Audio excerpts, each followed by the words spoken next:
तो ये question number 1। इसके अंदर दे रखा है firm as the following data for the year ending 31 March 2022। आपको सेल्स बता रखी है वो है 20 लाख। EBIT बता रखा है 2 लाख। फिक्स्ड एसेट्स बता रखा है 5 lakh. The three possible current assets holding of a firm are. Current assets आपको बता रखा है 5 lakh, 4 lakh and 3 lakh. It is assumed that fixed assets level is constant and profits do not vary with current assets levels। ठीक है, fixed assets तीनों में same रहेगा। Analyse the effect of 3 alternative current assets policies. तो इसको अपन देखते हैं भैया ये क्वेश्चन कैसे सॉल्व होगा।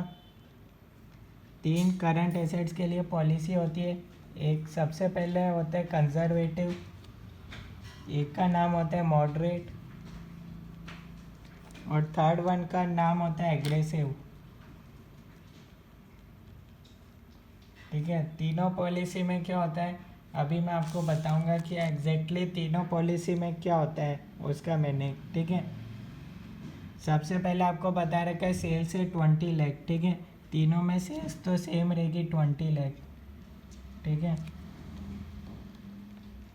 तीनों का मतलब बताऊंगा अभी कैसे पता चलेगा, अभी आगे पता चलेगा आपको तीनों का। ठीक है, EBIT आपके पास 2 लाख, तो तीनों में earning before interest and tax भी हो जाएगा 2 लाख।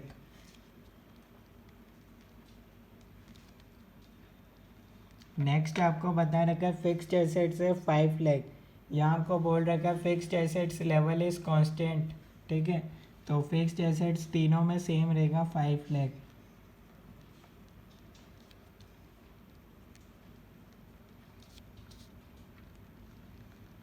अब आती है भैया करंट एसेट्स की बारी। करंट एसेट्स के लिए बता रखा है 5 लाख, 4 लाख एंड 3 लाख है।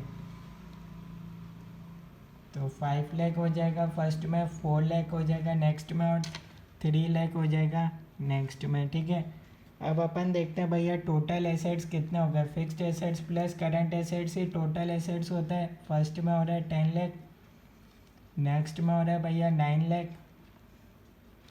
और तीसरे में हो रहा है भैया टोटल एसेट्स हो रहा है 8 लाख। ठीक है, रिटर्न देखें अभी अपन को रिटर्न कितना मिल रहा है। ठीक है, फिर बताऊंगा तीनों का मतलब क्या होगा, तीनों पॉलिसी में क्या होता है।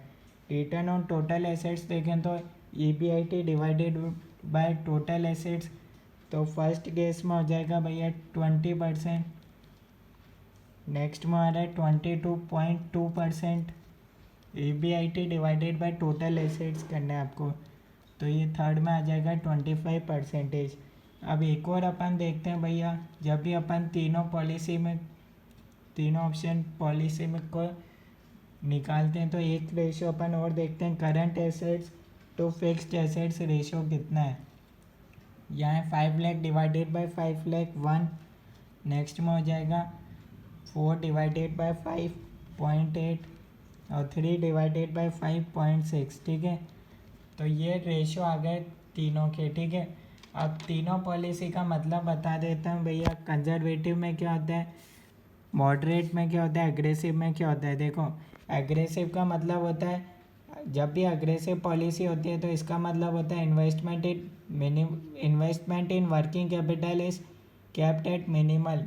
ठीक है, यानी कि भैया वर्किंग कैपिटल इसमें अपनी मिनिमम होती है। आप देख सकते हो भैया करंट एसेट से तीनों में वर्किंग कैपिटल अपनी तीनों दोनों ऑप्शन के कंपेयर में तीसरे ऑप्शन में कम है। 5 लाख, 4 लाख, यहाँ 3 लाख है, और ये अग्रेसिव पॉलिसी है। ठीक है, तो इसके अंदर भैया वर्किंग कैपिटल मिनिमम होती है।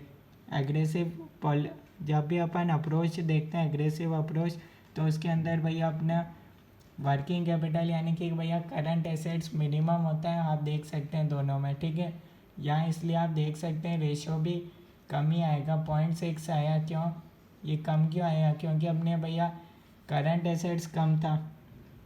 ठीक है, तो ये तो होता है भैया। और मॉडरेट होता है कंजर्वेटिव और एग्रेसिव के बीच का। कंजर्वेटिव क्या होता है भैया, इसमें भैया अपना हाई होता है वर्किंग कैपिटल, ये करंट एसेट्स अपना हाई होता है। ठीक है, सबसे ज़्यादा हाई इसमें होता है कंजर्वेटिव की। यहाँ आप लाइन पढ़ सकते हैं, in this approach organization choose to invest high capital in current assets. भैया यहाँ अपनी इन्वेंट्री भी हाई होगी, ठीक है, हर चीज़ अपनी हाई होगी। इसलिए अब ज़्यादा अपन करंट एसेट्स में क्या आता है, आपने पढ़ा होगा रेशियो चैप्टर, तो उसमें आता है भैया करंट एसेट्स के अंदर इंक्लूड होता है स्टॉक। ठीक है, अब ज़्यादा अपन स्टॉक मेंटेन करेंगे, दोनों के कंपेयर में ज़्यादा पैसों का भैया अपन ने स्टॉक मेंटेन कर रखा है, तो ऑब्वियसली अपन को रिटर्न भी कम ही मिलेगा, क्योंकि अपन दूसरी जगह इन्वेस्ट नहीं कर पाएंगे। स्टॉक अपन ने ज़्यादा रख रखा है बेचने के लिए, पर बिकता तो अपन ये मान रहे भैया तीनों में सेल्स बराबर ही है, 20 लाख 20 लाख 20 लाख।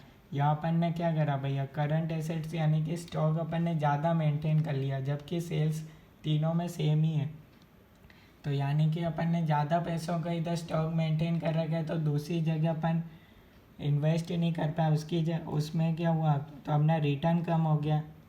तो मॉडरेट होता है बीच का ऑप्शन भैया, करंट एसेट्स यानी कि वर्किंग कैपिटल अपन को ना ज़्यादा कम रखनी है ना ज़्यादा हाई रखना है। ठीक है, स्टॉक मतलब बीच का रहेगा ऑप्शन। ठीक है, बिल्कुल कम भी नहीं रखना और बिल्कुल ज़्यादा भी नहीं रखना है, ये होता है मॉडरेट ऑप्शन।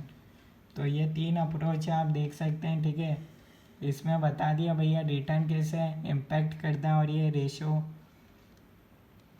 कैसे आएगा। ठीक है, और कोई डाउट है तो आप कमेंट्स में बता सकते हो। ओके।